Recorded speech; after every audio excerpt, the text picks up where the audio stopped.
Il y a un truc que tu peux vérifier tout de suite, là maintenant. Être sincère et avoir raison sur toi-même, c'est deux choses différentes. Genre, tu dis, je suis pas envieux, et tu te penses vraiment. Il n'y a même aucun doute. Sauf que, genre, je sais pas, tu vas sur Instagram, tu vois un gars qui a une vie bien meilleure que la tienne, et il y a un truc qui te dérange. Sauf que l'idée même que ça puisse être de l'envie, bah, c'est impossible pour toi. Parce que dans ta tête, t'es pas quelqu'un d'envieux. Et si tu veux, c'est même pas de la mauvaise foi. T'es même sincère. Si je te demandais de jurer, tu le ferais. Et donc, c'est ça qui rend le truc presque impossible à voir. Parce que si tu veux un mensonge, tu peux le démasquer. Une sincérité qui se trompe, nope. Elle sonne tellement juste que parfois elle sonne même mieux que la vérité. C'est ça le truc. Donc il y a un écart entre qui tu dis être et ce que t'es vraiment. Et c'est cet écart qui pilote toute ta vie sans t'en rendre compte. Les décisions que tu prends tous les jours, ce que tu t'autorises à faire ou pas, la réalité dans laquelle tu te trouves. Et c'est ça le vrai problème. Car c'est là que tu as l'impression de tourner en rond. Et bien souvent, cet écart, il est invisible. Même quand on sait beaucoup. Genre, tu regardes des vidéos comme celle-là, tu lis, tu bosses sur toi. T'en sais parfois même plus que la plupart des gens. Et pourtant, tu peux toujours avoir cet écart. Et l'indice qui peut te mettre la puce à l'oreille, c'est parce qu'il y a aussi un écart entre la réalité que tu veux et la réalité dans laquelle tu te trouves. Donc, pour savoir qui t'es vraiment, ton avis sur toi sert pas à grand chose. Il te faut ce que j'appelle un sortilège. Le même qu'on trouvait en Égypte antique. Et les Égyptiens, ils l'ont même dessiné. Quand quelqu'un mourait, on lui posait une petite amulette sur la poitrine en forme de scarabée et dessus, il y avait un sortilège gravé. Et c'est dans ce sortilège que tu peux capter pourquoi il y a parfois un si gros écart entre qui tu dis être et qui t'es vraiment. Donc, dans un instant, tu vas découvrir ce sortilège exact, mais tu vas surtout savoir comment t'en servir pour mieux te connaître sans avoir à mourir. Allez, go, je partage mon écran. Et donc, toi qui es là à suivre cette vidéo, fais-toi une faveur. S'il y a des choses qui résonnent avec toi, prends des notes, c'est la première chose. Et deuxièmement, intègre. Parce que le savoir sans intégration n'est qu'une illusion de pouvoir. Allez, on descend. Donc, on va d'abord voir une fameuse scène. Donc, voilà, en Égypte antique, imagine cette scène. Voilà, il y a un mort qui est enveloppé, voilà, de bandelettes. Et à côté de lui, dans le sarcophage, on glisse un rouleau de papyrus, parfois même plus long que la pièce dans laquelle tu trouves. Hein. Il y en a même qu'on a retrouvé, je crois qu'ils font genre 30 mètres de long, t'imagines. Et donc pourquoi on foutait un rouleau dans un sarcophage? Parce que si tu veux, pour un Égyptien à cette époque, la mort, c'était pas la fin du voyage. C'est même le contraire, c'était le commencement. Et ce voyage-là, il est dangereux. Il y a des portes à franchir, des gardiens devant ces portes, des questions, des fleuves, des créatures, des régions où tu peux te perdre. Et à un moment de ce voyage, il y a une épreuve finale. Et c'est elle qui décide si tu continues ou si tu t'arrêtes. Donc si tu passes, donc tu continues mais pour l'éternité. Par contre, si tu t'arrêtes, tu disparais pour toujours. Donc si tu veux, ce rouleau qu'on glisse voilà, à côté voilà, de ton corps, c'est pas juste un bout de papyrus. C'était même ton passe pour l'éternité, ton kit de survie, genre les sortilèges exacts à dire, les noms des gardiens exacts à connaître, les réponses exactes aux questions qu'on te pose. Et donc ce rouleau, on l'appelle le livre des morts. Peut-être que ça te parle, mais sauf que voilà le truc, ce nom, voilà, c'est pas vraiment celui d'origine. Donc le livre des morts, si tu veux, ce nom-là, il a moins de 200 ans et il vient d'un égyptologue allemand, donc Karl Richard Lepsius, donc 1842.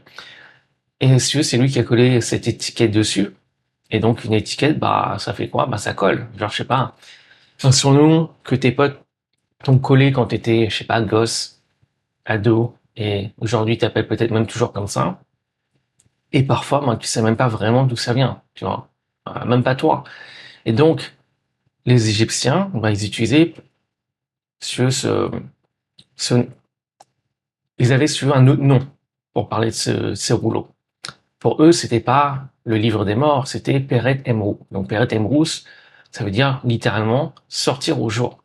Donc, je sais pas, il y a une sacrée différence. Livre des morts, sortir au jour. Bizarre, non? Donc, si vous les Égyptiens, ils n'ont jamais vraiment mis le mot mort dans le titre. C'est nous. Et eux, ils avaient mis donc le mot jour. Donc, ce qui peut paraître un peu bizarre. Donc, tu vas voir d'ici à la fin de la vidéo, d'ailleurs, pourquoi on a voilà, ce mot jour. Tu vas voir comme c'est profond. Donc, deuxième truc, d'où sort ce livre? Bon, voilà, je parle bien du livre des morts, comme on connaît. Parce que, si tu veux, il n'est pas tombé, voilà, comme ça. Il y a tout un process, il a presque mis même, voilà, 2000 ans à se former, donc au début. Et ce qu'on appelle, donc, les textes des pyramides. Donc, c'est environ 2400 avant Jésus-Christ. Donc, c'était gravé directement, donc, dans la pierre, donc à l'intérieur des pyramides. Et c'était réservé aux pharaons.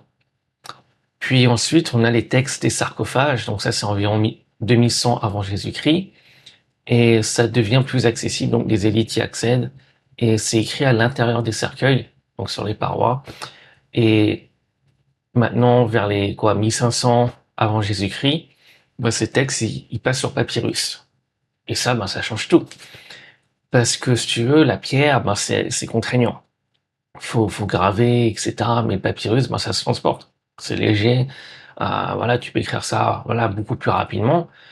Et troisième truc à savoir, donc sur ce livre des morts, c'est que c'est pas vraiment un livre. Mais ouais, en fait, c'est ce qu'on appelle plutôt un corpus.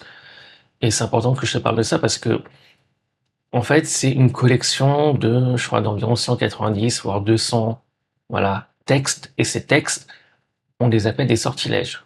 Ou, voilà, des formules, si tu préfères. Et donc, chacun, donc des sortilèges, ben, c'est un moment précis du voyage de la mort. Genre, je sais pas, t'as un sortilège pour franchir telle porte, t'en as un pour protéger, voilà, pour te protéger d'un crocodile, t'en as un pour l'épreuve finale. Et donc au départ, donc chaque rouleau était unique. Donc voilà, t'allais voir ton scribe et il choisissait donc les formules dont tu as besoin et voilà, il les recopiait à la mano.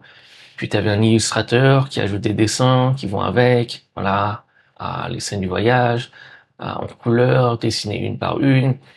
Puis on foutait le rouleau avec toi dans ton sarcophage. Puis bamos, quoi. Sauf que quand un truc ben, se vend bien, ben, ça finit souvent par s'industrialiser. Et c'est là qu'on commence à faire voilà, des rouleaux en série et avec ben, des sortilèges les plus demandés. Donc genre maintenant, tu passes chez ton scribe, ben, il te chope voilà, un rouleau avec déjà tout dedans et il y avait juste, si tu veux, voilà, comme un espace blanc et cet espace blanc, ben, c'était pour mettre ton nom dessus. Puis basta. Et donc c'est un peu comme, voilà, c'est devenu un peu comme limite une carte d'anniversaire. T'as juste à signer le truc, voilà, le message est déjà inclus. Et devine quoi, bah du coup, bah comme tout était copié, ben à la main, donc quand tu produis un truc en série, ben certains rouleaux commencent à avoir des erreurs. Et ouais, donc des formules mal recopiées ou incomplètes, des hiéroglyphes mal copiés, des passages sautés, enfin voilà, ce genre de trucs. Et donc t'imagines, on passe pour l'éternité avec des erreurs dedans, quoi. Et donc, on parle souvent ici de démocratisation de l'éternité parce que d'un coup, ben, n'importe qui quasiment peut avoir donc un de ces rouleaux. Donc, voilà, à condition de payer. Donc, le truc, il faut savoir que, en fait, c'était pas l'éternité qui devenait accessible, mais c'était plutôt les sortilèges. Et ouais, parfois les mauvais. Et les sortilèges, bah, ça veut pas dire résultat pour autant. Et tu sais pourquoi je te dis ça? Parce que regarde, au final, regarde, aujourd'hui, bah, c'est exactement pareil. Tout est dispo. La connaissance, les livres, les vidéos, les formations. Parce que le savoir n'a jamais vraiment été aussi accessible que maintenant. Donc, pourquoi, du coup, pour certaines personnes, bah, ça change pas grand-chose, tu vois? Pourquoi leur vie ne change pas vraiment? Et je pense que c'est précisément, bah, pourquoi, en fait, bah, je te parle aujourd'hui du livre des morts, parce que tu vas voir comme c'est profond. Regarde, déjà, regarde ce qui, entre guillemets, ce qui s'est perdu quand ils ont commencé à industrialiser donc les rouleaux. Donc, à la base, si tu t'en souviens, ben voilà, le rouleau, il est unique. C'est fait pour une seule personne. Donc, en fonction de ce qu'elle pouvait payer, donc plus tu pouvais raquer, plus tu donnais, voilà, on te donnait des sortilèges. Et donc, plus ton rouleau, il était long. Et donc, à la fin, bah, c'était quasiment le même rouleau pour tout le monde, avec plus ou moins les mêmes sortilèges. Il y avait donc juste voilà, un emplacement pour mettre ton nom. Et puis, voilà, c'était exactement, voilà, au final, c'est exactement ce qui se passe quand tu cherches à copier aveuglément les autres. Tu vois, genre, je te donne un exemple, genre, je sais pas, il y a une stratégie qui marche bien pour quelqu'un, et ça veut pas dire forcément qu'elle va bien marcher pour toi. D'ailleurs, c'est pour ça que je donne différents protocoles dans mes, voilà, différentes vidéos, parce que, au final, une approche, un certain angle va mieux marcher pour toi que pour un autre, et vice versa. Au final, regarde, c'est comme des lunettes de vue. Tu peux donner les mêmes lunettes avec la même correction pour tout le monde, bah, la plupart vont toujours voir que dalle, tu vois. Et donc, avant qu'on commence à descendre vraiment profond, faut que je clarifie un truc. Donc, sur le livre de mort, j'ai fait boucher sur le livre des morts, donc c'est sortilège. Donc, environ, comme j'ai dit, 190, 200. On les a numérotés, genre sortilège 1, sortilège 30, sortilège 125. Et donc, ça, c'est pas les Égyptiens qui ont fait ça. Donc, c'est les égyptologues. Ça, c'est voilà une question pour, on va dire, pour s'organiser. Donc, c'est plus simple. Et donc, je te dis ça parce que quand tu vas m'entendre dire un truc du genre, voilà, le chapitre 125, moi, je te parle de ça. Voilà, un sortilège avec un numéro dessus. Et donc, si tu demandes, voilà, un sortilège, ça, voilà, ça ressemble à quoi, si tu veux? C'est plus ou moins structuré de la même manière. Donc, d'abord, tu as un titre, genre, voilà, sortilège pour repousser le crocodile.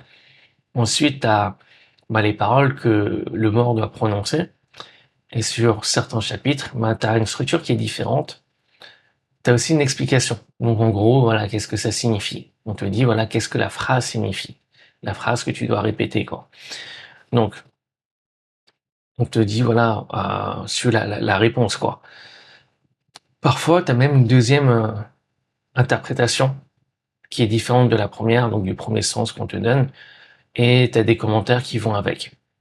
Et donc, je te parle de ça parce que il y a un chapitre qui est particulier, le chapitre 17, et c'est celui qui est le plus riche, donc en commentaires et en qu'est-ce que ça signifie. Et quand tu te captes, bah, tu captes exactement bah, pourquoi tu peux tourner en boucle dans ta vie. Mais il y a un truc dont je vais te parler avant, car je pense que sinon, si voilà, je te parle directement du sortilège comme ça, bah, ça va rentrer dans une oreille, puis ressortir de l'autre. Donc voilà, ça va pas vraiment te servir. Donc on va revenir à ça plus tard, t'inquiète. Donc, je pense qu'avant, il faut vraiment décoder, euh, voilà, avant qu'on puisse voilà décoder ce truc-là, faut savoir que cette épreuve, donc après la mort, ben s'il y a une épreuve, c'est que il y avait comme un test au final. Une épreuve au final, c'est comme un test. Et c'est pas forcément ce que tu crois et on va descendre dessus grave profond. Et juste avant, j'ai noté un certain que truc. Tac. Donc, alors, donc il y aura peut-être des feux de frappe, hein. Voilà, de l'époque.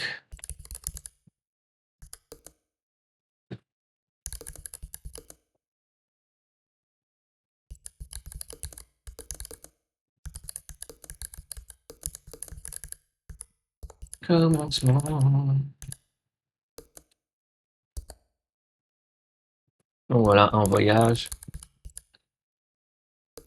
qui est dangereux. Je veux dire, ouais, voilà, tu t'affrontes donc dans l'au-delà. affronte des gardiens, des créatures, genre des crocodiles, qui doivent traverser des fleuves. Donc, pour ça, on te glisse un rouleau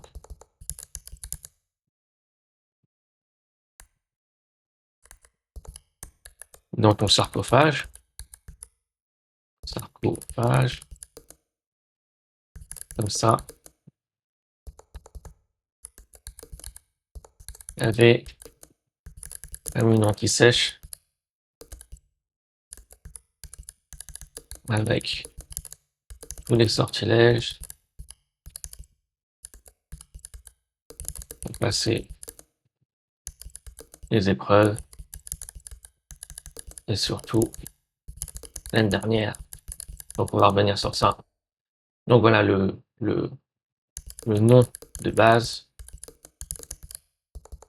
du livre des morts, c'est Peret Emro.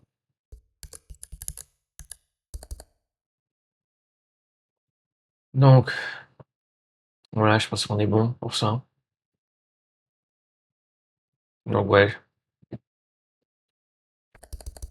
hop.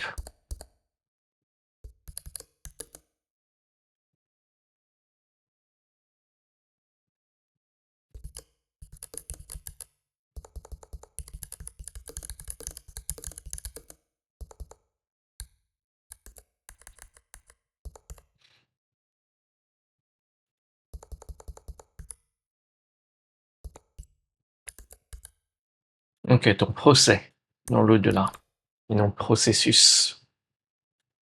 Donc,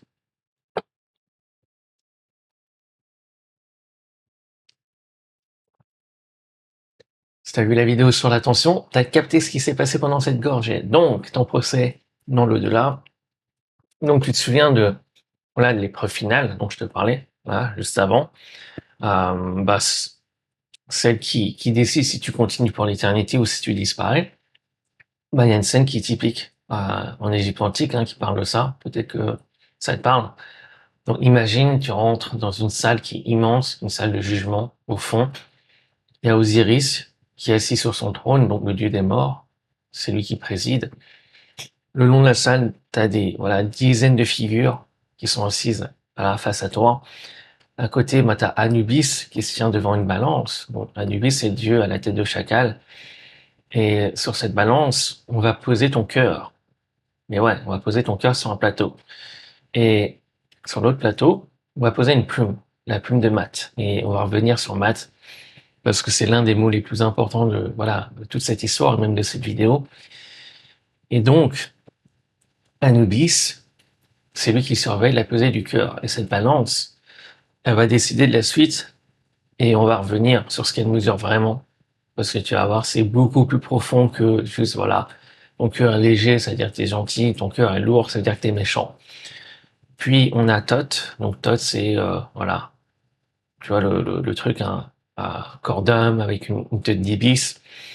Donc voilà, tu sais l'oiseau avec le long bec courbé. Donc lui c'est dû de l'écriture et du savoir, lui il note le résultat. Et juste à côté de la balance, il y a une créature qui attend, une tête de crocodile.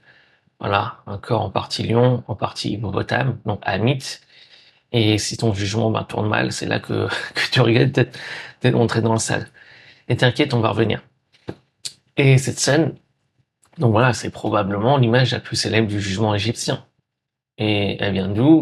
Du livre des morts. Et ouais, donc elle vient d'ailleurs d'un sortilège qui est précis, le chapitre 125. Et si on te montre souvent que voilà, que cette scène de la balance, comme si voilà toutes les preuves se résumaient à savoir si ton cœur est lourd ou léger.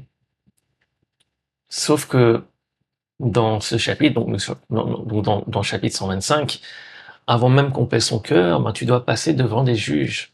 C'est les figures dont je te parlais juste avant. Donc on a 42 juges. Donc voilà, regarde, t'es dead. tu es dans cette salle et avant d'arriver à la balance, bah, tu dois passer devant les 42 juges un par un. Et tu dois leur dire un truc à chacun. Et donc voilà, la question que tu demandes, c'est voilà, qu'est-ce que ils te demandent exactement? Qu'est-ce que tu leur dis? Et si on te demande pas genre un truc, est-ce que tu été une bonne personne? Non. En fait, devant chaque juge, tu dois nier une faute précise, un truc que t'as pas fait. Je sais pas si tu vois la nuance, genre, euh, tu dis pas, voilà, je suis un bon samaritain, je suis quelqu'un généreux, je suis quelqu'un euh, de serviable. Mais tu dis, je n'ai pas volé, je n'ai pas menti, je n'ai pas tué. Et tu fais donc ça donc 42 fois, donc pour chaque juge. Et tu remarques le truc, c'est toujours négatif. Tu affirmes toujours un truc que tu n'as pas fait. D'où le nom, voilà, la confession négative. Donc si tu veux, ça ressemble moins à un jugement, mais plus à un contrôle. Alors je sais pas, à la douane, on te demande pas si t'es quelqu'un de bien. On te demande pas si t'es méchant. On te demande si t'as un truc à déclarer. Donc c'est comme, voilà, c'est plus un contrôle, c'est pas un jugement. Et dans ces 42 affirmations, il y en a une qui est particulière. Tu dis, je n'ai pas faussé la balance. Je sais pas si tu te rends compte, t'étais littéralement devant une balance, voilà, dans une salle, voilà, avec une balance, voilà, t'es devant la balance, et t'affirmes que t'as jamais faussé de balance. Je sais pas, je trouve ça chelou. Non. D'ailleurs, garde ça en tête parce qu'on va revenir. Tu vas voir comme c'est profond. Donc, si c'est pas une question de, voilà, si t'es gentil ou méchant, bah, du coup, qu'est-ce que la balance mesure? C'est ça le truc. Et c'est là que tu dois capter maths. Donc, maths, c'est pas la morale. Donc, c'est l'ordre juste. Donc, c'est la justesse. C'est le fait que les choses soient à leur place, les choses telles qu'elles doivent être pour que le monde reste en ordre. Math, c'est aussi une déesse, et on la représente avec une plume sur la tête, d'où, voilà, la plume sur la balance, sur le plateau, donc mon cœur d'un côté, la plume de Math sur l'autre, et donc le contraire de Math, c'est Iséphet. Donc Iséphet, c'est le désordre, le chaos, ce qui dévie de l'ordre du monde. Donc la question, c'est plutôt, ben, est-ce que ta vie est en accord avec Math ou est-ce qu'elle produit un désordre? Voilà, c'est ça le truc. Donc d'ailleurs, l'une des fonctions du pharaon, ben, c'est de maintenir Math et repousser Iséphet. Donc sur le jugement, ici, c'est pas de savoir si t'es gentil ou méchant, mais s'il y a du chaos à l'intérieur de toi. Donc si t'es cohérent vibratoirement. Donc ce jugement, moi je vois comme une pesée de ta fréquence. Et quand je dis ta fréquence, je parle de qui t'es vraiment.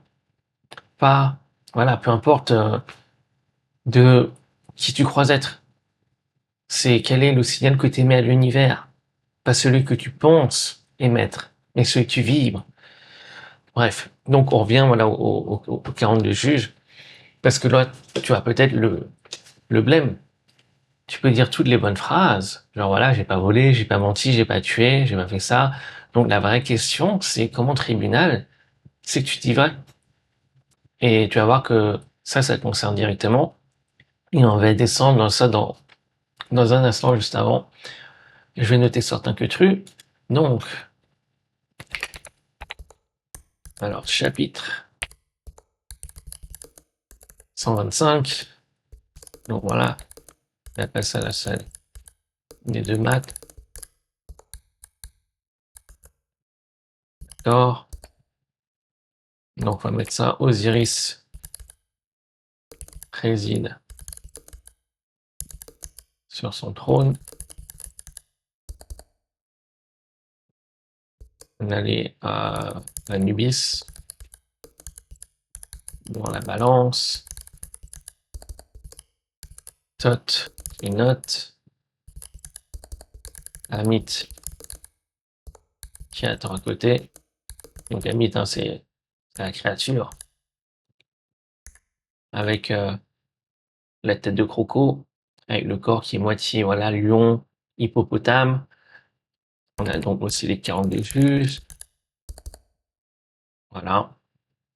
Donc voilà, tu dis une confession négative. Donc c'est pas vraiment, moi je vois pas comme un jugement, mais c'est plus comme un contrôle. Donc Matt, C'est un principe, c'est l'ordre juste.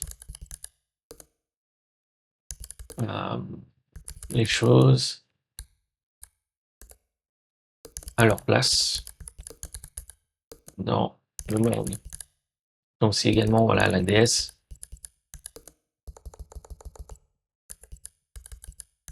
Voilà, représentée voilà, avec une plume sur la tête. Donc le contraire de mat, c'est is effect. Donc représente le chaos, le désordre. Donc la pesée,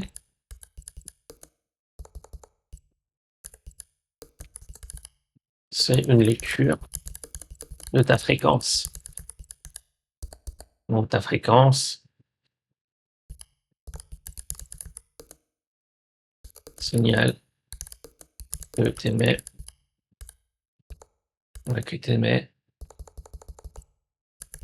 à l'univers, ce que tu vibres.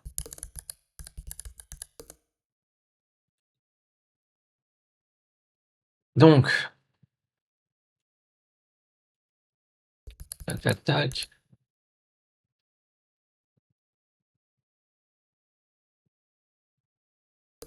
Donc, comment savoir si tu mytho ou pas? Et ouais, c'est ça le truc. Parce qu'au final, voilà, tu peux très bien dire que t'as pas fait ça, t'as pas volé, t'as pas menti alors que tu mens. Donc voilà comment savoir. Et ouais, c'est ça le truc. Et donc, on va descendre sur ça. Donc, pour savoir si tu dis vrai ou non, faut descendre sur la momification. Donc, ça doit te parler. On ouvre le corps, on sent les organes, le foie, les poumons, l'estomac, les intestins, et chacun voilà, des organes est mis dans un vase qui est prévu pour. Et il y a un organe qui reçoit un traitement qui est un peu à part, le cerveau. Tu sais, il faisait quoi avec? Il le tège. Le cerveau, il le tège. Ah, bam, poubelle quoi. Donc, par contre, il y a un organe qui ne touchait pas. Un seul. Devine lequel? Le cœur. Donc, Ib, en égyptien. Donc, il le laissait en place. Et pourquoi? Parce que pour eux, le cœur, c'était le centre des intentions, c'était l'identité de la personne. Donc, qui ils étaient vraiment. Et donc, moi, voilà comment je les baille. Ils ont jeté le seul organe qui ment, et ils ont gardé le seul qui ne ment jamais. Donc, on peut même dire qu'ils ont jeté ce que tu crois être, et ils ont gardé qui t'es vraiment. Je sais pas si tu te rends compte, comment c'est profond. Tu vois, regarde, le cerveau peut raconter tout ce que tu veux, peut te raconter des salades, te faire croire que t'es pas méchant, que t'es pas envieux, que t'es pas jaloux, que t'es pas radin. Mais ton cœur dit toujours la vérité. Et je parle de vérité intérieure.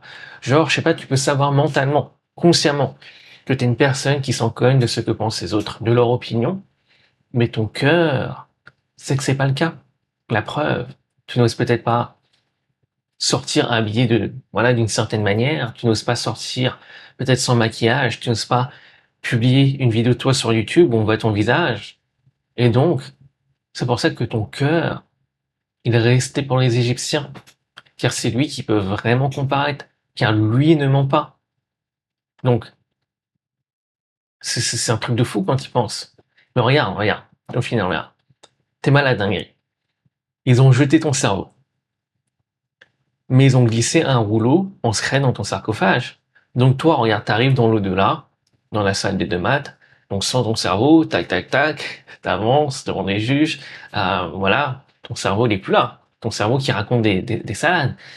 Et même sans, regarde, tu peux quand même lâcher des bobards, car tu ne fais que réciter des sortilèges de ton rouleau sur ton anti-sèche.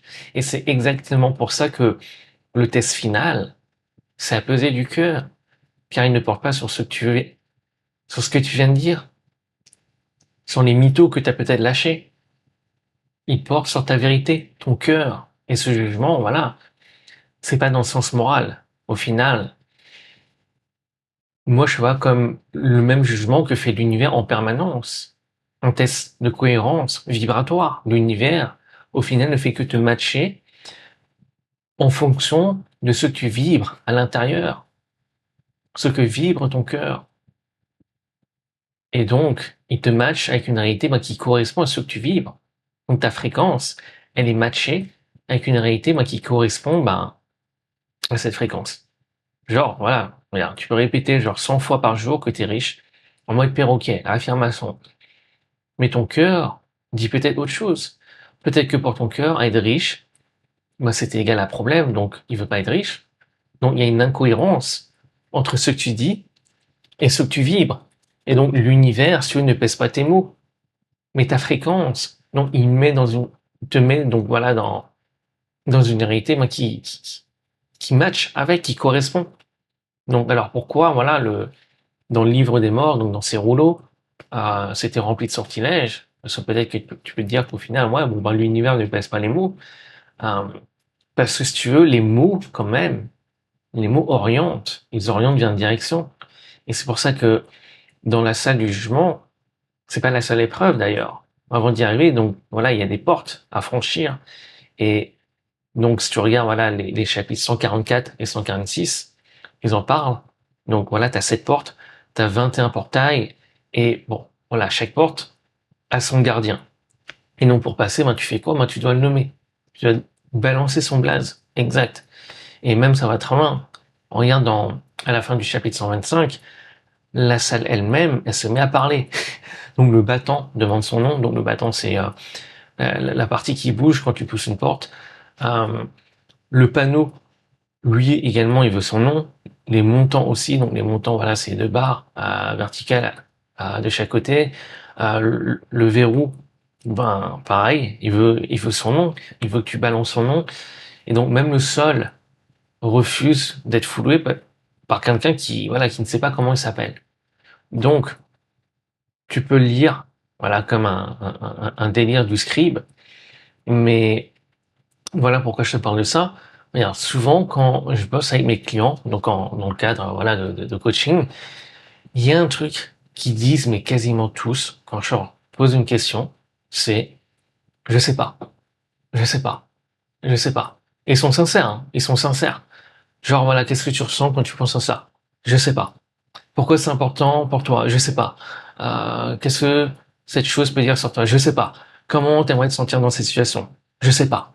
Euh, Pourquoi t'as pas fait ce que t'as dit que t'allais faire? Je sais pas.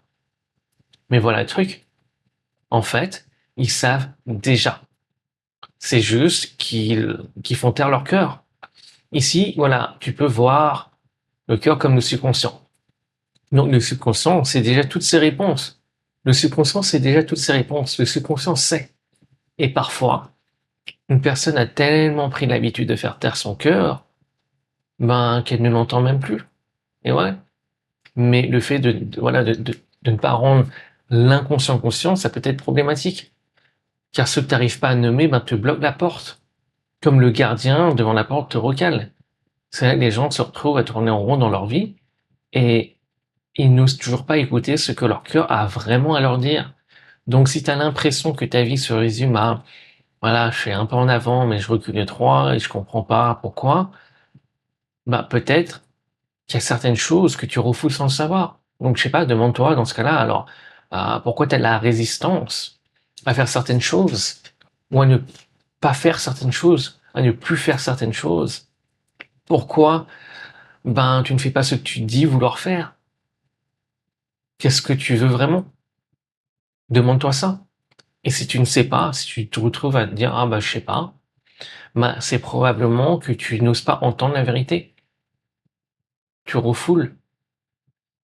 Et tu sais quoi, regarde, les chances sont que peut-être que là maintenant tu dis non, non, je refoule pas. Peut-être une part de toi dit ça. Genre ouais, non, c'est pas vrai ce qu'il me dit, je me connais. Ah ouais? Ah ouais? Et si c'était vraiment le cas, tu ne procrastinerais pas. Tu n'aurais pas de résistance à faire ce que tu veux. Tu n'inventerais pas des excuses, tu ne viendrais pas avec des clauses du genre ouais, mais je dois d'abord être riche pour trouver l'amour de ma vie, je dois d'abord avoir une super caméra, pour faire ma première vidéo YouTube, je dois d'abord être sûr que ma vidéo plaît. Et c'est pour ça que tu peux te dire, je vais le faire, il me suffit de le faire. Genre, t'en es convaincu, tu sais que tu peux le faire. Genre, voilà, j'ai lancé ma chaîne YouTube, je vais lancer ma boîte, j'ai quitté cette relation. Mais t'as une résistance énorme, énorme. Et tu ne le fais pas. Car tes mots n'ont de pouvoir que si ton cœur est aligné avec. Et ouais, je répète parce que c'est clé. Tes mots n'ont de pouvoir que si ton cœur est aligné avec. D'ailleurs, c'est pas un hasard que ton cœur soit le plus gros émetteur de tout ton corps. Le plus gros signal biomagnétique, il vient du cœur. Il vient pas du cerveau. Et parfois, c'est l'inverse. T'as tellement peur d'entendre ce que ton cœur a à te dire, que sa vérité te blesse. Que t'as, et te blesse dans le sens que c'est l'ego qui est blessé. Tu vois ce que je veux dire? Et je tiens à préciser, l'ego, c'est pas un problème en soi. Le problème, c'est quand il dirige ta vie. Quand c'est lui qui prend le volant. Quand tu t'identifies à l'ego. C'est ça le truc. Donc, parfois, donc, c'est même pas que t'as un problème de procrastination. C'est que t'étouffes tellement ton cœur, genre tu le fais taire tellement, que c'est le contraire. En fait, tu t'arraches. T'agis beaucoup pour ne pas entendre ce que ton cœur veut vraiment te dire.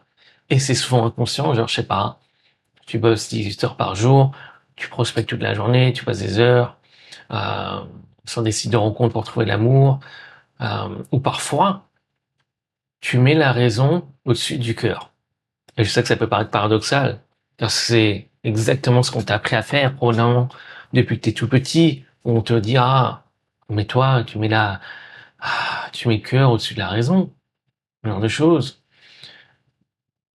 Mais paradoxalement, c'est pas forcément ce que tu veux faire. Regarde, on te dit, voilà, ne mets pas ton cœur au-dessus de la raison, ne mets pas ton cœur au-dessus de la raison, nan, nan. C'est pour ça que tu peux te dire, parfois, tu te retrouves à vouloir un truc, tu dis que tu veux un truc, et penser sincèrement que c'est la meilleure chose à faire, donc logiquement, d'accord, d'un point de vue raison, c'est logique, tu devrais faire ça. Mais intérieurement, tu sens un truc, c'est off. Genre, je sais pas, tu dis, ouais, c'est quoi, je vais faire des études de droit, car voilà, mes potes, ils ont choisi ça, c'est exactement ce qu'ils ont choisi. Mais ton cœur, au fond, dit peut-être autre chose. Genre, j'aimerais faire du théâtre, je vais peut-être être, voilà, boulanger. Donc, puis tu fais des études de droit, et là, c'est le parcours du combattant, grand chelem. Genre, voilà, tu te foires aux examens, tu sèches les cours, rattrapage, t'as du mal à te lever le matin. euh, je rigole parce que moi, je suis passé par ça. C'est exactement ce qui m'est arrivé. Donc voilà, t'as du mal à te lever le matin, tu trouves toujours une excuse. Ah, t'entends la pluie, ah, il pleut, ça sert à rien. Ah, le métro, il va être bondé, les transports, ça va être bondé. Ah, ce cours est pas si important. Ah, ce prof, il est chiant. Ah, il n'y a pas d'examen. Bon. Et donc, voilà. Et la plupart du temps, tu sais même pas vraiment d'où ça vient. Tu sais même pas d'où ça vient. T'as cette résistance et tu sais pas d'où ça vient. Ou genre, je sais pas, tu vois le temps passer, tu vois ton entourage se caser, se marier, avoir des gosses, et tu sens la pression. Tu te mets la pression. Et donc, la première personne qui déboule, bam, tu te mets en couple avec, tu sens peut-être qu'il y a un truc off, tu te dis consciemment, ah, ça va le faire. Mais intérieurement, ton cœur dit autre chose. Ton cœur, c'est déjà quelque chose que la raison ne sait pas. Mais voilà, sauf que voilà, c'est la période du début, t'es sur ton nuage rose, voilà, tu n'entends même pas ce que ton cœur essaie de te dire. Voilà, t'es sur ton nuage, voilà, c'est la période du début, voilà, t'es aveugle. Tu dis, ah, ah, mais des trucs off, mais tu dis, ah, ça va changer. Ça ira mieux. Puis des années plus tard, voilà, t'es marié avec, t'as des gosses, mais t'en peux plus. T'en peux plus. Tu es divorcé. Tu es quitté cette personne. C'est voilà. C'est marrant parce que, regarde, la haine, entre guillemets, et l'amour, c'est vraiment juste des degrés d'une même chose. Mais ouais, exactement. voilà, une même énergie, mais dirigée d'une manière différente, tu vois. Et au final, regarde, je pense qu'il n'y a aucun mal à ça, d'accord, ok, on fait tous des erreurs, entre guillemets. C'est pas ça le problème. Et si je caricature avec mes exemples, mais le point est, c'est que l'erreur, c'est de faire taire ton cœur, de ne pas l'écouter, et de laisser le mental parler plus fort, mettre la raison au-dessus. Donc évidemment, oui, il y a des moments où là, ouais, tu mets la raison, d'accord, la raison elle te sert, d'accord, il n'y a pas d'hasard. Mais la plupart du temps, tu veux plutôt écouter ton cœur, c'est ça le truc. Donc, d'ailleurs, tu sais quoi, regarde, les Égyptiens, donc à cette époque, c'est ce qu'ils faisaient pour faire taire leur cœur. Ben, ils avaient une amulette donc, en forme de scarabée. Le scarabée donc du cœur, on l'a posé sur la poitrine du mort, ben pour que le cœur ne témoigne pas contre eux lors du jugement. Et tu sais ce qu'il y avait gravé dessus, donc tu trouves la réponse dans le chapitre 30b. Donc le texte, tu veux, il s'adresse au cœur du mort. Donc il dit en gros, voilà, ne te dresse pas contre moi comme témoin, ne t'oppose pas à moi devant le tribunal, ne sois pas hostile envers moi devant le gardien de la balance. Donc tu vois, ils ont gravé un sortilège pour empêcher leur propre cœur de parler. Et voilà, ils gardent l'organe qui dit la vérité, puis ils collent dessus une formule pour qu'il ferme sa gueule. Ils collent un sortilège pour que le cœur ne parle pas. C'est fou, non? Et crois-le ou non, regarde. Tu fais la même chose quand tu dis je sais pas, je sais pas, je sais pas. Donc quand tu dis une chose et que ton cœur dit le contraire, quand tu fais voilà le contraire de ce que tu as dit et que tu justifies ça, ben bien souvent c'est parce que tu n'écoutes pas ton cœur. La raison l'emporte. Et quand je parle ici de raison, c'est plus voilà le côté conscient. Et voilà, tu te souviens de la déclaration, voilà, du fameux je n'ai pas faussé la balance dont je te parlais plus tôt. Donc voilà, c'est une des 42 affirmations négatives que tu dis au juge. Donc t'es mal à scène, t'es debout devant la balance, tu jures que t'en as jamais truqué une. Mais sur la poitrine, t'as une amulette, un scarabée, pour que ton cœur ne balance pas. T'imagines le truc? Symboliquement, c'est complètement, c'est complètement ouf. Et en parlant de symbolique, le scarabée, c'est pas un hasard. En Égypte, ça représente quoi? Le renouveau. Et il y est à Répri. Donc Répri, c'est le soleil qui revient au matin. Donc chaque lever du soleil était vu comme un renouveau. Donc si tu veux, le scarabée, c'est la renaissance.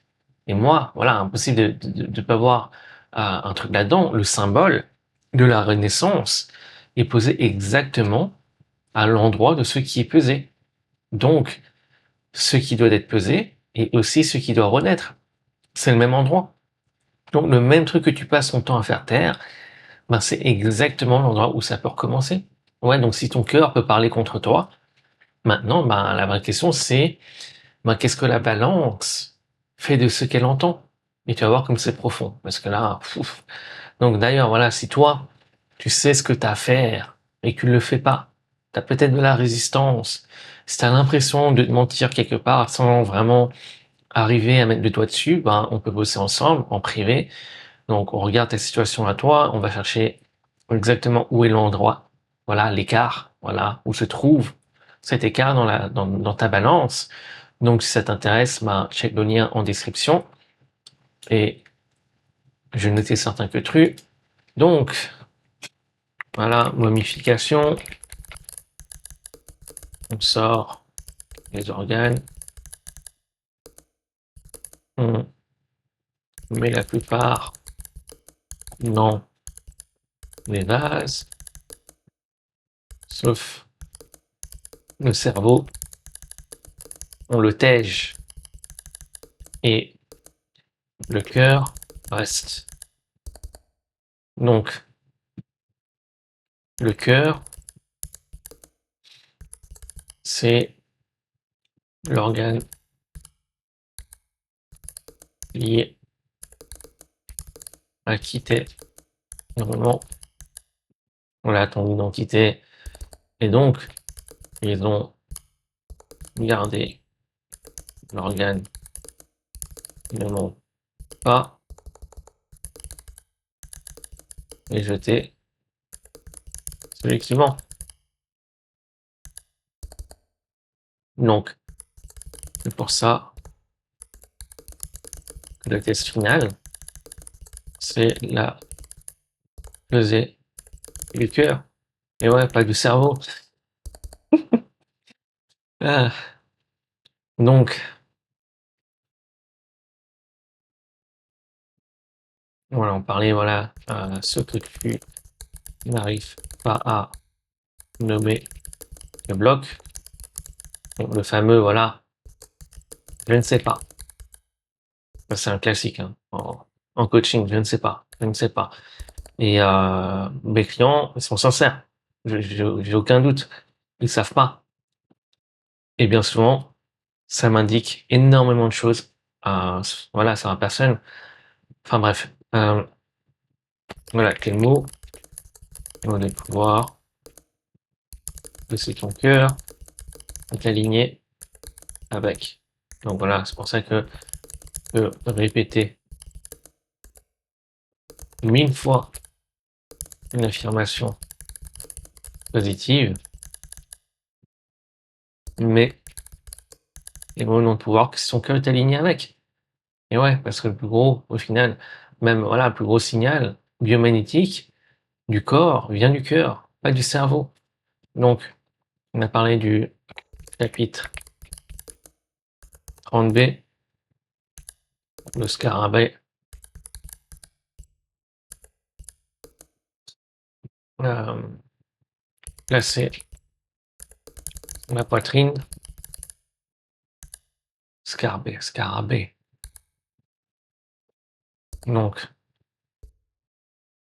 pour que le cœur ne témoigne pas contre le mort. C'est complètement fou, au final. Donc voilà, le scarabée lié à Képri. Donc Répri ou Képri. Donc le soleil du matin. Donc,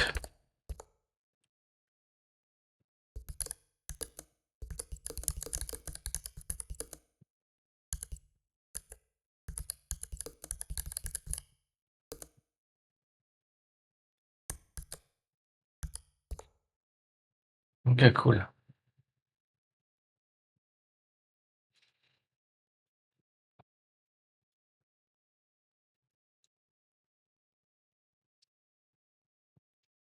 Donc, là, on retourne à la scène de la pesée du cœur. Et là, on descend profond. Parce que tout est dans qui fait quoi. Donc, pour rappel, d'un côté du plateau, on a le cœur du mort. Donc, on a ton cœur, voilà. Et de l'autre côté, une plume. Donc, la plume de Math. Et autour, si t'en souviens, on a Anubis. Donc, Anubis, c'est lui qui règle le fléau. Donc, voilà, il vérifie que la balance est bien calibrée. Donc, déjà, tu vois que ce jugement, il est impartial. Déjà, voilà, on mesure quelque chose, d'accord? Et on s'assure que la balance est bien mesurée et bien calibrée.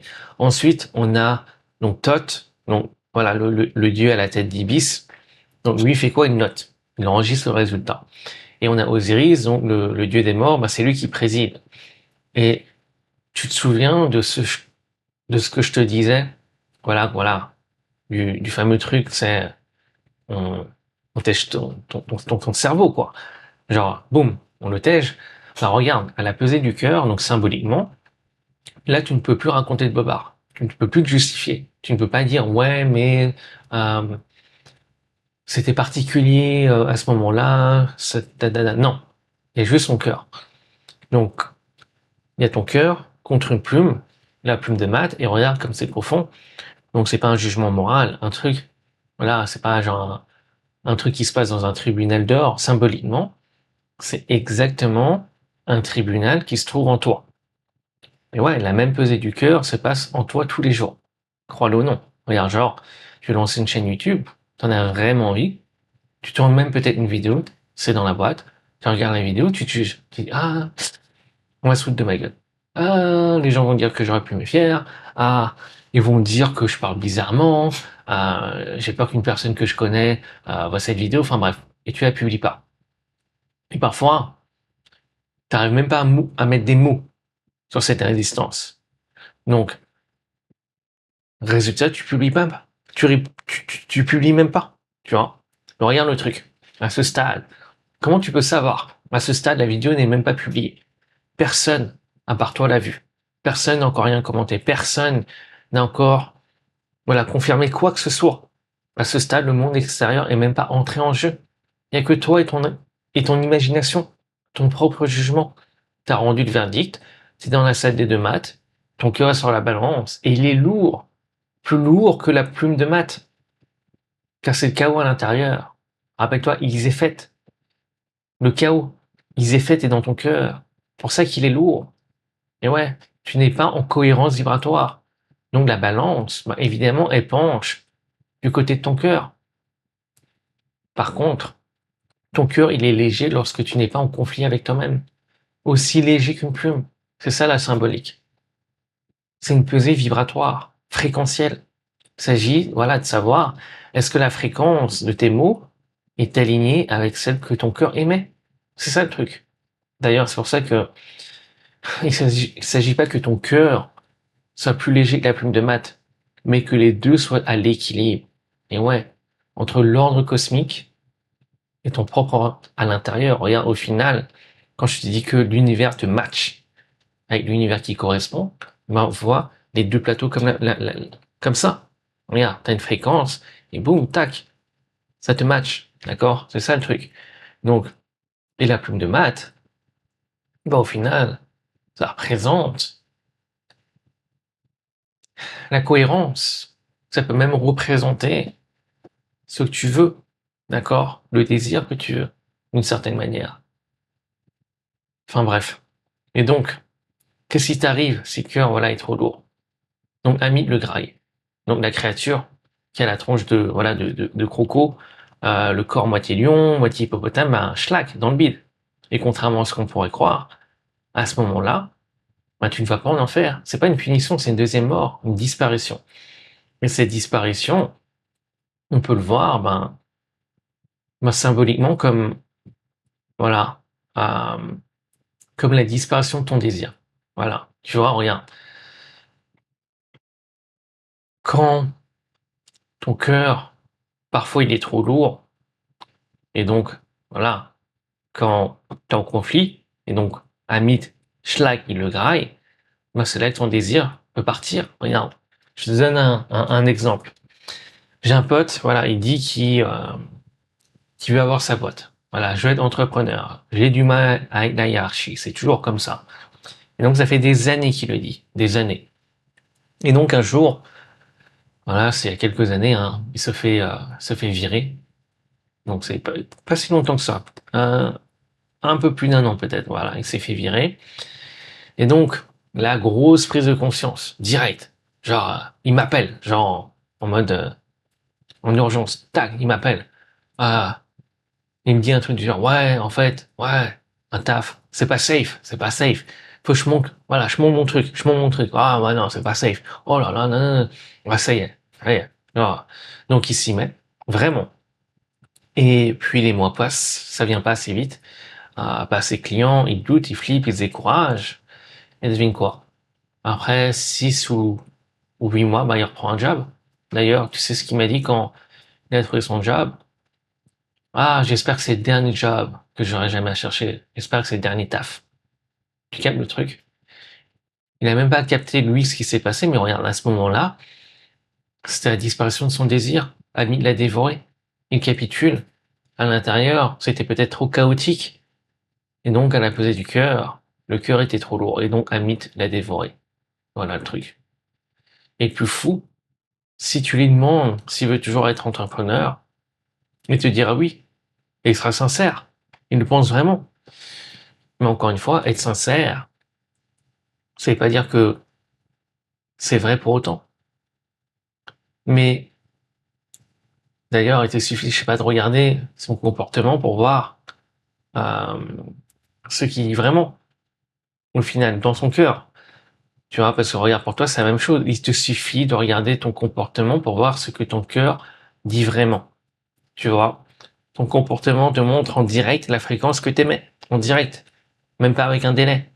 Donc, ce qui se passe dans ton cœur, tu vois ce qui se passe à l'intérieur. Tu lis littéralement ta fréquence. Tu vois, genre mon pote, il dit qu'il veut toujours être entrepreneur, mais son cœur dit autre chose. Genre peut-être, voilà, avoir une boîte, avoir une boîte.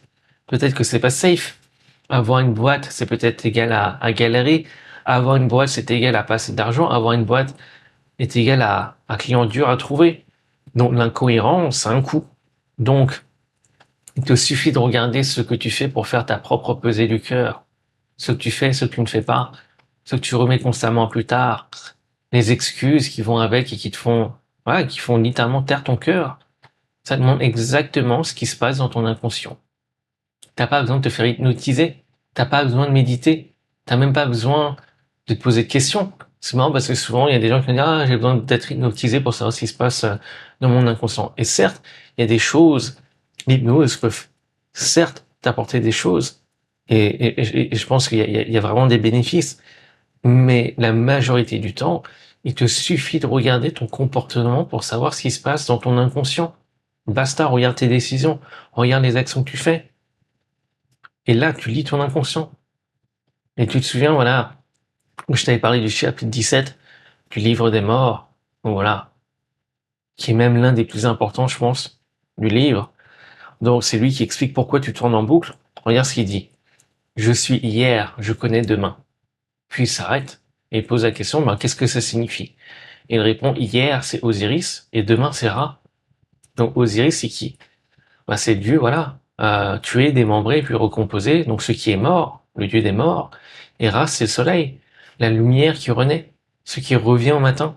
Maintenant, tu captes pourquoi le titre original du livre des morts, c'est Peret Emrou.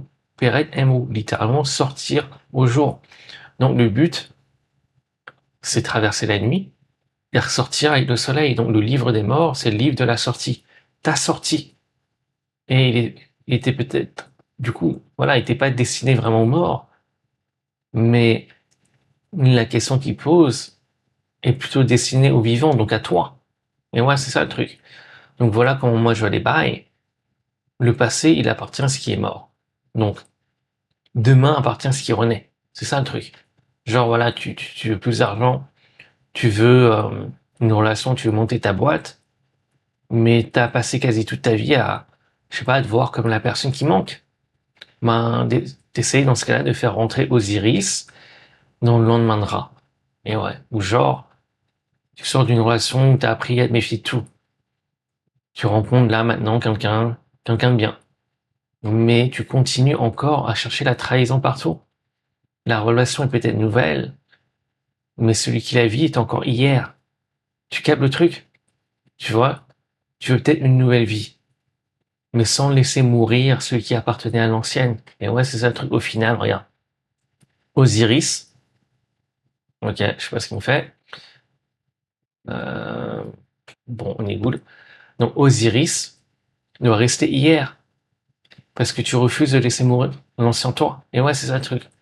Donc l'ancienne fréquence, l'ancienne identité, l'ancienne perception. Ra n'a jamais vraiment, voilà, n'a pas vraiment de place pour se lever. Tu vois ce que je veux dire? Donc, une nouvelle version de toi peut pas prendre la place tant que l'ancienne reste. C'est ça le truc. Donc peut-être Ra, euh, si tu veux pour être Ra demain, ben faut accepter de laisser mourir Osiris. Et entre les deux, ben il y a une transformation. Pour les Égyptiens, le but n'était pas juste de traverser la mort, mais de devenir ce qu'on appelle Ar. Donc je pense que certains prononcent également Ak, donc AKH. Donc c'est un être transcendé, c'est un état. Donc tu as traversé le jugement, les rites, la transformation, et tu es maintenant capable d'être dans l'au-delà avec les dieux. Et donc moi, symboliquement, je vois comme l'intégration. Au final, genre, le permis de conduire, t'as beau connaître tout le code de la route, voilà comment démarrer la voiture, comment mettre les clignotants, mais regarde, le but, c'est pas vraiment de réussir l'examen. Le but, ben, c'est de savoir conduire, tout simplement. L'examen, ben, il vérifie juste si t'es quelqu'un qui sait conduire. Voilà. Donc la balance est pareil. Elle vérifie pas ce que tu sais, elle vérifie qui t'es, ta fréquence, le signal que tu émets à l'univers. Et ça, bah, ça se voit pas dans ce que tu dis. Ça se voit dans ce que tu fais. Et en parlant d'intégration, bah, tu vas comprendre comment lire ta propre balance, ta propre fréquence. Juste avant, j'ai noté certains trucs. Donc, je sais pas ce que m'a fait la caméra. Et est devenue complètement ouf. Genre, bam, bam, bam. Voyant rouge, tac. Elle s'est mise en mode livre des morts. Clac, clac, clac. Elle a fait un salto arrière. J'ai fait, waouh, qu'est-ce qui se passe, frère? Donc, alors, les deux maths.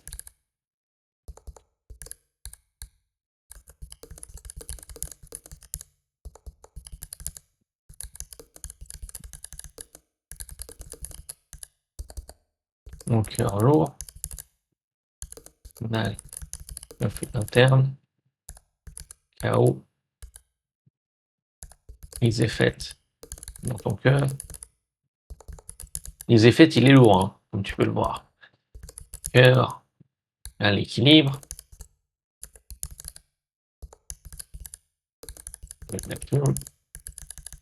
La fréquence. Match ce que tu veux.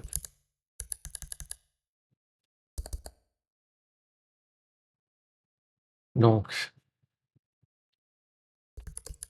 ce qui disparaît en un mythe, on varie ton cœur.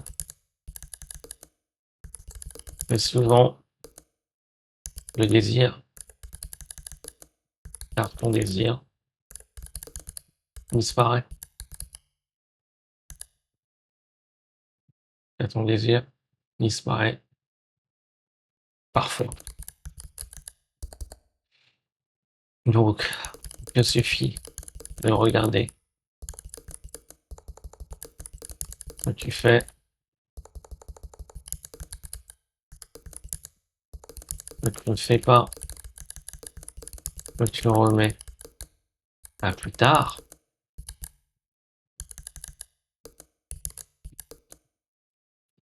Pour faire ta pesée.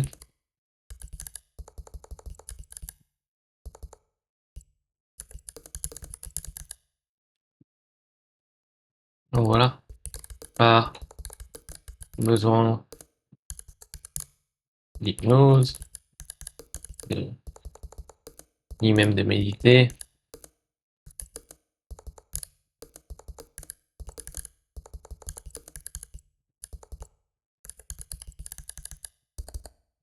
Donc, hier, il y a là, faut le faire bien, au chapitre 17, je suis hier, venez demain. Donc hier, on présente Osiris, qui est mort. Et donc demain est égal à Ra, la lumière, le soleil qui revient le matin.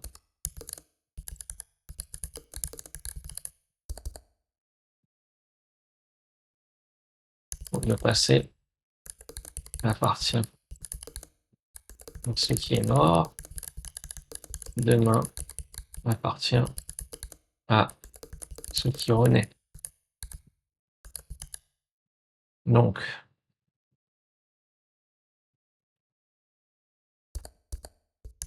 le but final est atteindre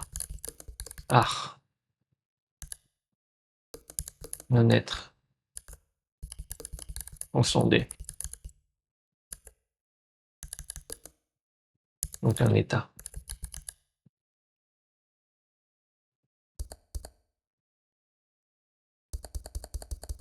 Tac, tac, tac, voilà ça. Bien, on va mettre ça sur une page dédiée. Donc, ok, cool.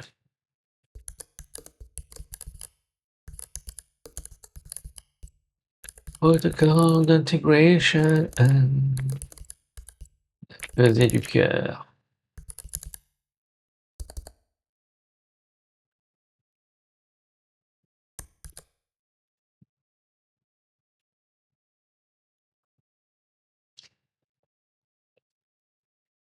Donc,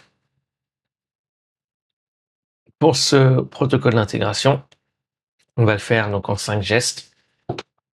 Et je pense que c'est une chose qui est importante. Au final, regarde, tout savoir sans intégration n'est qu'une illusion de pouvoir. Au final, si tu veux vraiment tout savoir, apprends déjà par connaître. Parce que plus tu connais l'univers, au final, tu as un modèle réduit de l'univers. Tu es le microcosme du macro. Donc, mieux tu te connais, et mieux tout tu connais. C'est ça le truc. Mais le savoir, c'est passe d'abord par l'intégration. D'accord? Lorsque tu appliques, tu utilises les différents outils, les différents savoirs, et tu l'utilises comme un miroir. Tu vois ce que je veux dire? Tu t'en sers pour te connaître. Pas juste, voilà, tu accumules les informations. Non, tu l'utilises pour te connaître. Donc, le savoir externe est toujours là pour te servir toi, servir l'intérieur. C'est ça qui est clé. Donc, voilà, le premier geste. On va faire ça comme ça. Le geste 1. Donc, on va mettre ça.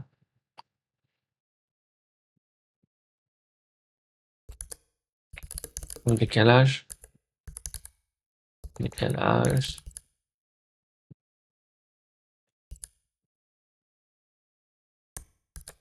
Donc voilà, voir le décalage. Je vais dire ça comme ça. Donc, prends une feuille et écris un truc que tu es persuadé d'être, ou voilà, persuadé de ne pas être, mais c'est pas n'importe quoi. Donc, peut-être le truc où tu sens qu'il y a peut-être un écart entre ce que tu dis être et ce que tu fais. Et donc, si tu arrives en mode, ah, je sais pas, ben, il y a un bon indicateur, ben, regarde typiquement ce que tu dis vouloir et que tu n'as pas encore. Ça, c'est un très très bon indicateur. Genre, je sais pas, tu dis, voilà, tu veux une chaîne YouTube. Et tu dis, ouais, mais je m'en fous de regarder les autres. Ah, ok, ok. Mais t'as pas encore ta chaîne. Ou peut-être que tu veux pas publier de vidéos où on voit ta tronche. Tu vois? Donc, c'est ça. C'est là tu te rends compte qu'il y a un décalage. Genre, je sais pas aussi, tu dis, voilà, genre, moi, je suis pas envieux. Mais quand tu es sur Instagram, tu sens qu'il y a un truc qui te dérange. Tu vois ce que je veux dire? Quand tu vois la vie des autres, il y a un truc qui te dérange. Ou peut-être, genre, tu dis, ouais, moi, je me compare pas aux autres. Mais, voilà, typiquement, quand tu es sur Instagram, bah, tu fais quoi? Tu compares toi-même aux autres, tu vois? Donc, si tu veux, maintenant, tu écris, voilà, ton, ta déclaration, genre, ok, voilà, moi, je ne suis pas quelqu'un d'envieux, moi, je m'en cogne, voilà, l'opinion des autres. Et en face de cette déclaration, bah, tu as juste à écrire l'action récente, euh, bah, qui est dans ce cas-là, qui te montre bah, clairement que il y a un décalage. Tu vois ce que je veux dire? Par exemple, tu dis, OK, moi je m'en fous de l'opinion des autres, mais le comportement en face, ça serait, bah, par exemple, euh, bah, ce matin, je me suis changé 2 fois avant de sortir. Tu vois ce que je veux dire? Donc probablement tu l'as pas fait pour toi. Probablement tu l'as fait pour les autres. Tu vois? Ou peut-être euh, tu dis, OK, je m'en cogne de la vie des autres. Ah ben, ce matin, j'ai regardé les avis sur Amazon avant d'acheter mon truc. Tu vois ce que je veux dire? Donc, typiquement, il y a un comportement qui montre qu'il y a un décalage. Et c'est ça qui est important. Voilà. Donc, maintenant, le geste 2.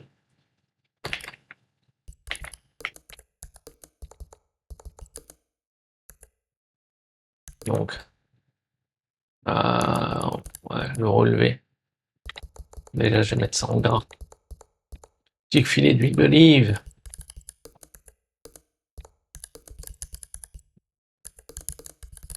Donc voilà. Geste 2, relevé du soir. Donc pendant les 7 prochains jours, chaque soir, avant de dormir, écris ce que tu veux sur une feuille de papier, d'accord? Tu écris ce que tu veux, puis tu mets 2 colonnes. Donc tu écris, voilà, dans la colonne de gauche, les décisions que tu as prises, voilà, aujourd'hui, par rapport à ce que tu veux, voilà, qui t'avancent vers ce que tu veux, entre guillemets. Et à droite, les décisions que tu as évitées aujourd'hui, donc qui t'éloignent de ce que tu veux.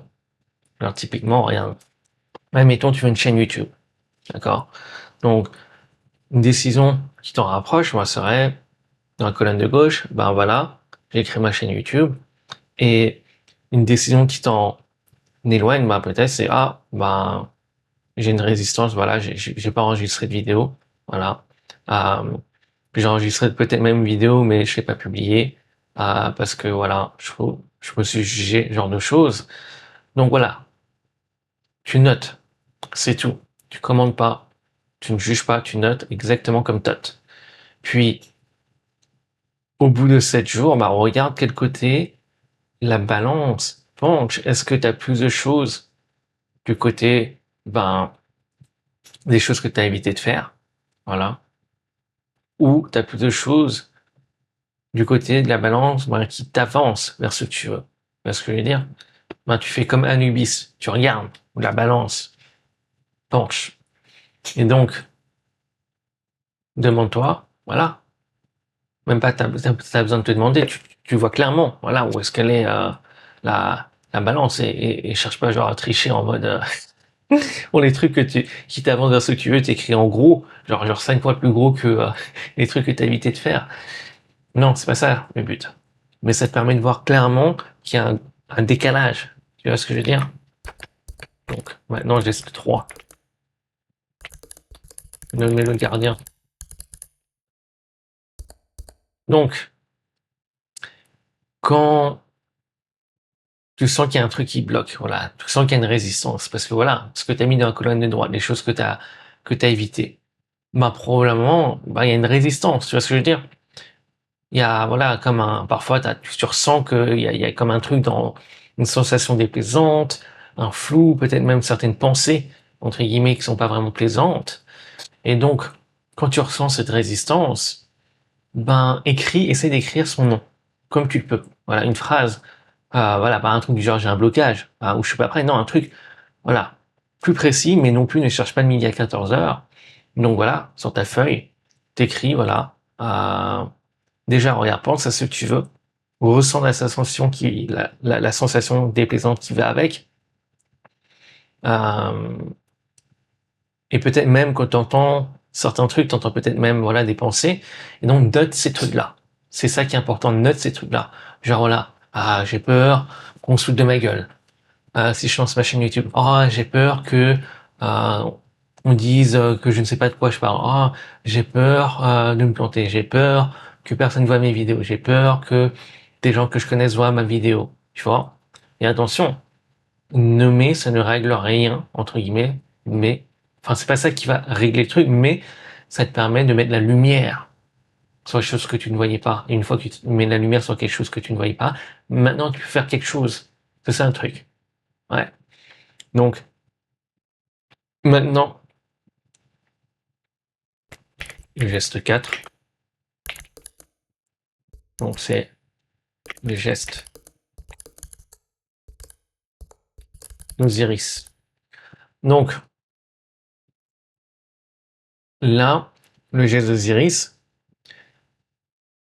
il s'agit maintenant de plus défendre l'ancienne version de toi. Regarde.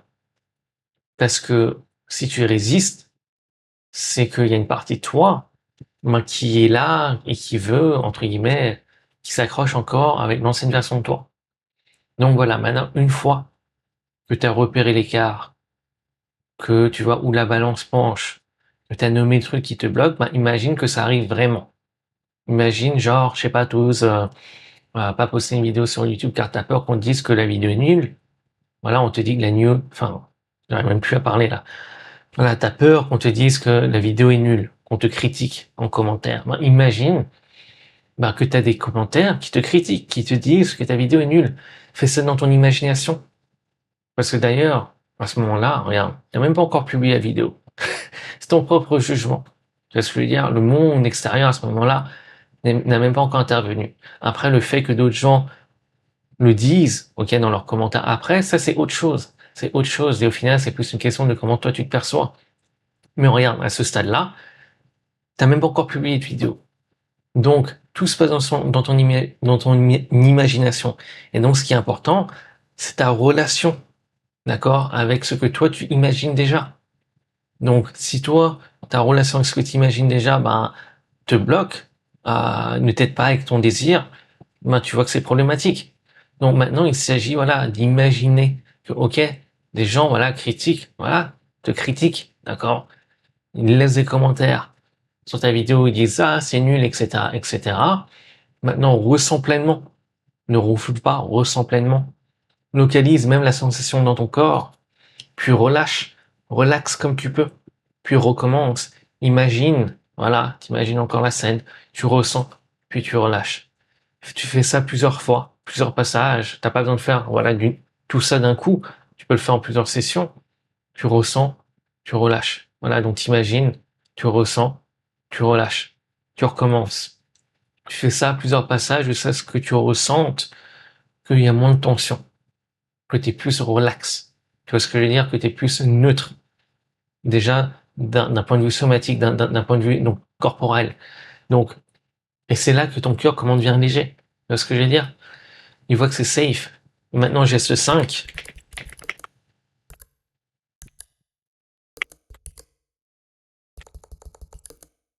Alors, pourquoi je ne mets pas de E? Donc, euh, micro-action alignée. Donc, maintenant, tu fais juste une micro-action qui est alignée, d'accord? Qui est alignée avec ce que tu veux, avec la version de toi. Ben, on peut dire, voilà, qui a déjà la nouvelle version de toi. Donc, tu fais même une micro-action, d'accord? Même une micro-action. Parce qu'au final, l'action, ça reste le langage de la réalité physique. Au final, regarde, si le divin voulait que tu manifestes sans prendre aucune action, bah, t'auras pas de corps. T'auras pas de corps, t'auras pas de bras, t'auras pas de jambes. C'est ça le truc. Donc, t'es pas là pour être en mode comme ça, en mode, voilà, je manifeste sans rien faire. Parce que, au final, on t'aura même pas donné de corps. Donc, le corps, au final, c'est le stylo du divin. C'est ça qui est clé. Donc, je te donne un exemple. Par exemple, voilà, tu as une chaîne YouTube. Bah, tu peux juste enregistrer une vidéo de 20 secondes, t'as même pas besoin de la publier, ou tu peux juste trouver une idée de vidéo, juste une micro-action. Tu peux juste aussi peut-être euh, ouvrir, je sais pas, ton carnet et mettre l'idée, tu vois ce que je veux dire? Juste une micro-action. Genre tu veux perdre du poids. Bah, tu peux juste changer un truc dans ton alimentation. Réduis la portion peut-être de 5%, tu vois. Donc au final, t'as pas besoin de faire une grosse action, d'accord? Tu prends une micro-action. C'est souvent, quand tu veux prendre une grosse action, bah, t'as souvent l'impression que c'est la mer à boire. Tu vois ce que je veux dire? Donc, c'est ça le problème. Donc voilà, maintenant tu sais. Tu sais pourquoi certains Égyptiens mettaient un scarabée, voilà, sur leur poitrine après leur mort. Car ton cœur, c'est ce qui connaît la vérité. Et parfois, ben, tu cherches à ne pas l'entendre, car elle peut te blesser. Mais c'est pas toi qui est vraiment blessé, c'est ton ego. D'accord? C'est une coquille. C'est pour ça que l'ego, souvent, on dit, ah, l'ego est fragile. Ah, toi, t'as un ego fragile. Non. L'ego, justement, il est pas fragile. Parfois, il est même très très fort. C'est ça le truc. Paradoxalement. Quand on dit, ah, lui, il a un ego fragile. Non, justement, lui, il a un ego qui est très très balèze, très fort, en mode bodybuilder. Bref, peu importe. Donc, voilà. En fait, c'est pas toi qui es blessé, c'est ton ego. Et quand toi, tu tais ton cœur, ben, c'est là que tu peux avoir l'impression de tourner en boucle dans la vie. Et ouais. Et donc, pour écouter ton cœur, tu n'as pas besoin de séance d'hypnose. Regarde ton comportement, regarde tes décisions, regarde tes actions, regarde les choses que tu ne fais pas, que tu fais. Donc, c'est ta balance à toi au final. Elle est là tous les jours. Et elle n'est pas là pour te punir. Elle te montre juste, entre guillemets, ton poids. Est-ce que ton cœur est lourd? Est-ce que c'est chaotique à l'intérieur? Et donc, si tu as l'impression que ta vie ne bouge pas, bah regarde, qui est assis dedans? Est-ce que c'est Osiris ou Séra? Celui qui appartient à hier ou celui qui se lève au matin. C'est ça le truc. Parce que tant que l'ancien reste là, bah, le nouveau peut pas prendre la place. À la prochaine. Ciao, ciao.